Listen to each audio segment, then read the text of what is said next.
Hey Raj, it's Robert Carroll, Michelle's husband. I'm out here at Timber Ridge and just thought I'd start on the outside of the community. We've sold units in here over the years several times. Just to give you an update on this, the community was just recently re-roofed, re-sided, new windows, new railings. They just restriped and blacktopped the parking lot. So overall, the community's in really good condition exterior wise. So no worries about special assessments or anything like that rolling forward, to my knowledge, but we'll find out once we get the resale cert. So this is a 2-bedroom, 2-bath unit. It's about 864 square feet. And we'll walk you through it right now.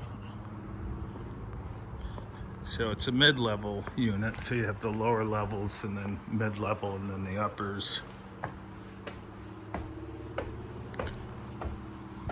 You have to walk up about 9 steps to get up here. When you come in, there's a ceramic tile entry.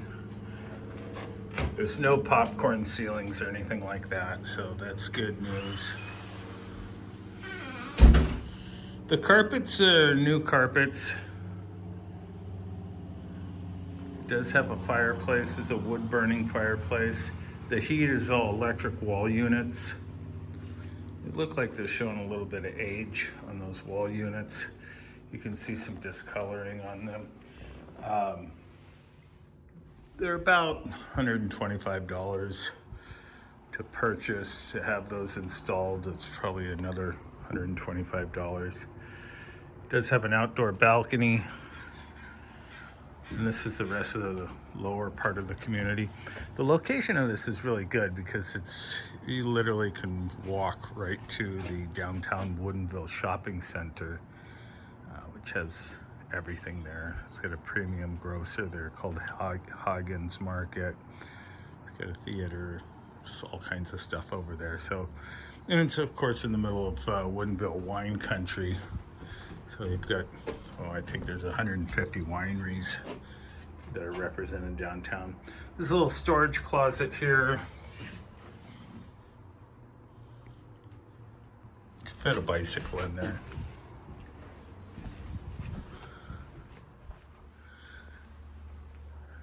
This is a dining area. Now, the lighting in here is not ideal. They've got track lights up here.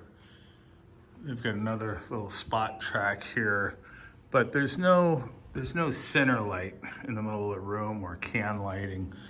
It's definitely something that probably needs to, it appears to be a little bit dark. Inherently, this is east, this direction, so the sun's gonna come up right here and come over the top. And then it sets in the back, so you'll get light coming from the back bedrooms. But just the way they designed these buildings back in the day, they just didn't put lights in the middle of the ceiling. So easy thing to fix. This one's easy replacement, everything's there. This one we'd probably just tie into and put a light here. It operates off the switch on the wall. That'd be a few $100s, not a big deal. Coming into the kitchen, you have ceramic tile floor. Overall, the floors look pretty good. Grout needs a little cleaning. You've got Formica countertops. They're starting to show quite a bit of wear. Pick that up, but there's some scratches and things like that in it. Probably time to replace. The cabinets are okay. They're in decent shape. Basically, they're metal framed with wood fronts. There's several hinges that need tightening. This isn't one of them, but these are adjustable hinges, and they just tend to get loose over time. You just need to go through and tighten them up. Not a big deal. They have a microwave over the cooktop. This is not vented, so when you turn the fan on, it's pulling air here, but it's blowing it right back out right here. So it doesn't vent to the exterior.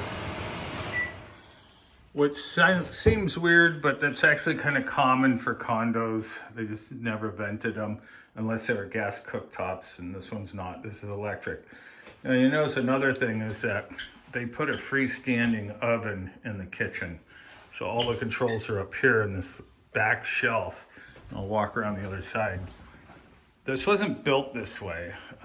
It had a slide-in oven in here at one point, and you wouldn't have this back portion on that.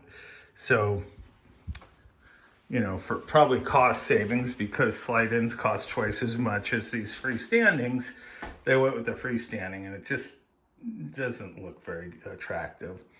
So it might be something that you'd want to go ahead and change out. A slide-in's going to be probably $1,200 to $1,500. These freestandings are about $400 or $500, and that's probably why they did it. The refrigerator, fine, except they didn't reverse the hinges. When you're up against a wall like this, the door should open from here. But this one opens from here, so you have to lean way back because there's a cabinet behind you. That's easy change. So these hinges on top are easily reversible, and that should have been done when they installed it, but I'm just thinking they weren't thinking very clearly. So anyways, other than that, kitchen's nice. Again, same with the lighting. It's got a track light. Just get rid of this and put a normal surface LED light in. It'd be much better. Coming to the back, we've got a closet here, and the hot water tank's actually in here. And the hot water tank, I can't see how old it is. Oh, it's a Bradford White. So these don't have manufacturer dates on them. But just looking at it and looking at the connections, I'd say this is probably something that's going to need to be replaced, either right now or in the near future. They're about $2,300 to $2,500 to install.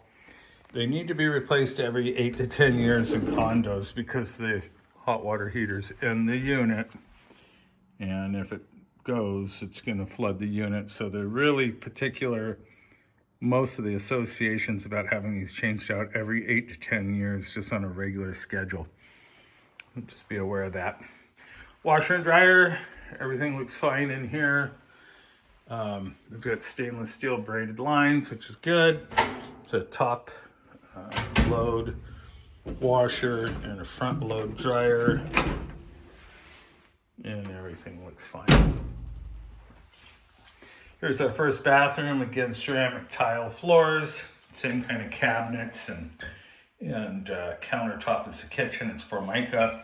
This round sink has a couple of chips. There's a chip here, there's a chip here. The mirror's starting to go on the bottom. All these are easy replacements. These sinks are about $35, $40. Mirror about the same.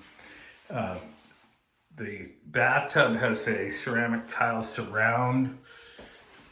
It looks okay, but there's a little grout work that's going to need to be done.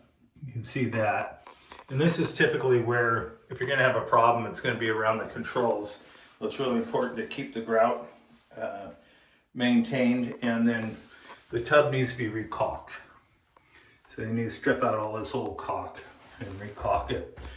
In addition to that, this tub, which was a porcelain tub, it got damaged at some point, the surface, and so they had it resprayed. And you can kind of see that when you respray these things over time, they'll start to peel again. And it's just like an epoxy. So you can see all these gray marks. That's not dirt. What that is the epoxy that they sprayed on is starting to strip off. So it's going to need to be redone, restripped, and resprayed. And it's about $800 to have them do that. Other than that, the bathroom looks pretty good. This old fan up here with the heat lamp, it's old. And these don't work particularly well. And that'd be another thing that should be changed out immediately and switch it to a Panasonic 2-stage fan. That'll draw a lot more air. These just don't draw much air, and then you wind up with mildew in the bathroom.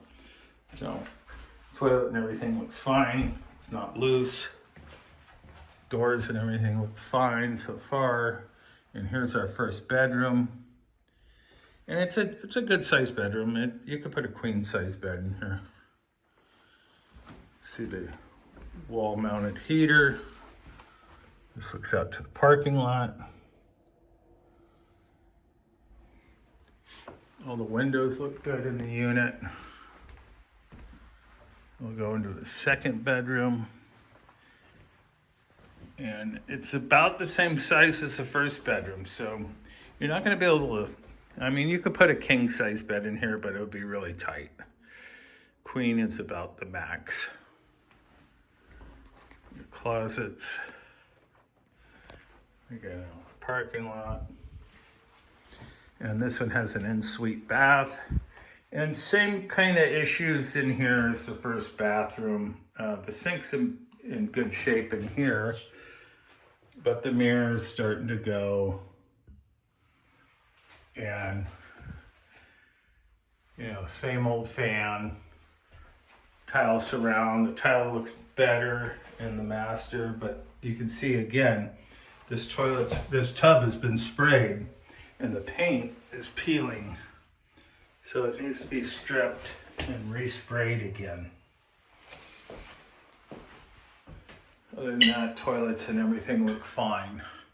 So, I mean, overall, it's pretty much what you'd expect at this price point. I do think that it is a good price for the house, but you may need to invest some additional money into it. There's your circuit panel. Everything looks good.